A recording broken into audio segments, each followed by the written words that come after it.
Great timing, I say. You're great timing. Thank you. And Chief Christiansen, I want to add my best wishes to you. Well-deserved retirement. Thank you for your service.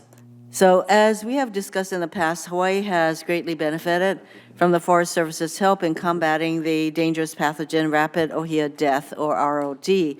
I'm glad to see that the fiscal year 22 budget proposes a 14% increase for the state and private forestry account that has provided financial resources for addressing ROD in Hawaii. Can you talk about some actions that the Forest Service is taking to respond to emerging forest diseases in Hawaii and the Pacific Islands, and is there a connection to climate change? Thank you, Senator. I just really appreciate your focus on this very important tree species in Hawaii. And, it's part of the culture, it's a part of the watersheds, and it's part of life of Hawaii. And we are very committed to the working on the rapid Ojai disease and other pathogens across the Pacific Islands. As I think you know, we have the Institute for Pacific Island Forestry there in Hawaii, and we are hiring additional staff. For example, a quarantine officer at the Institute there, and our small biocontrol facility in Volcano, Hawaii. We work very closely with the state, with ARS and APHIS within USDA, and we are working together on plans for a combined, larger, and more contemporary biocontrol facility where we'll be able to do the critical research. We have some good leads on rapid Ojai disease in biocontrols, but by upping our game with these additional investments, we see some great progress on the horizon. And yes, in general, we believe there is a linkage to climate change.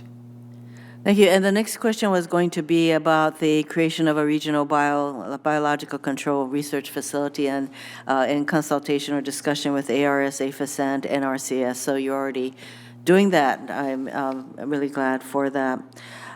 As we talk about staffing and creating a better capacity for us to deal with these diseases, we discussed last year a permanent forest pathologist to help the region address existing and emerging pests and pathogens.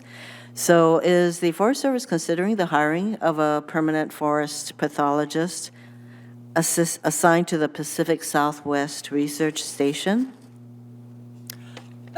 Senator, we are moving forward in this professional scientist that may or may not be specifically a pathologist, but that they'll have this pest and disease background to serve as a quarantine officer, so the scientists that are on site can focus on their core science. And additionally, we are doing staffing, some human resource staffing plans for our whole research and development, and this is in the mix of our prioritization for a pathologist actually stationed in Hawaii.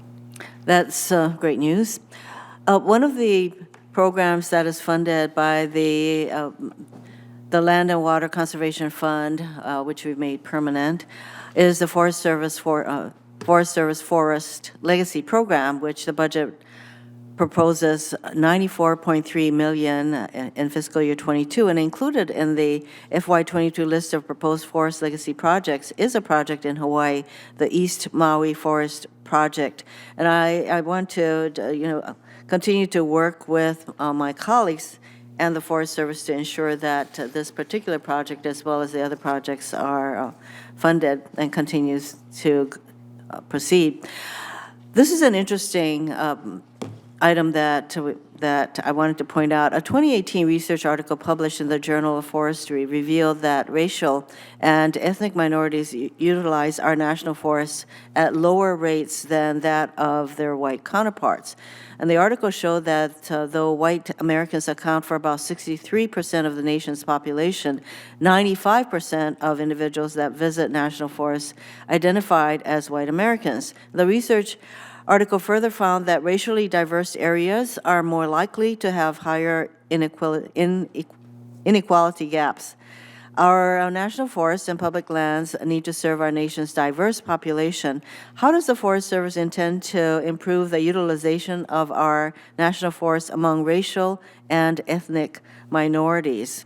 And how can this committee expand access to recreation opportunities on federal public lands to underrepresented populations?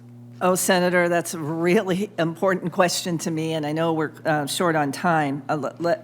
By doing that research, number one is, we can't fix what we don't acknowledge, right? Exactly. So we have great researchers, and we're opening our systems up to look at our barriers, not just doing programs, but to look at what's in the system. So we're doing workshops with different ethnic groups, Afro Outdoors, Corazon Latino, and others to understand what the needs and the barriers are.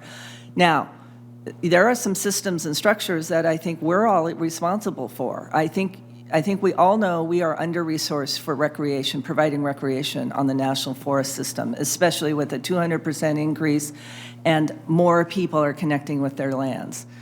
And if to increase revenues outside of our regular appropriations, what we have in the Forest Service is to increase the fees to enter these sites. Now, that should be a red flag for all of us when we think about equal access for all people. So I appreciate opening the conversation. We'll be happy to work with you on how we can ensure all people have a connection to their lands. Thank you. We intend to do that. Thank you, Mr. Chairman. Thank you. And now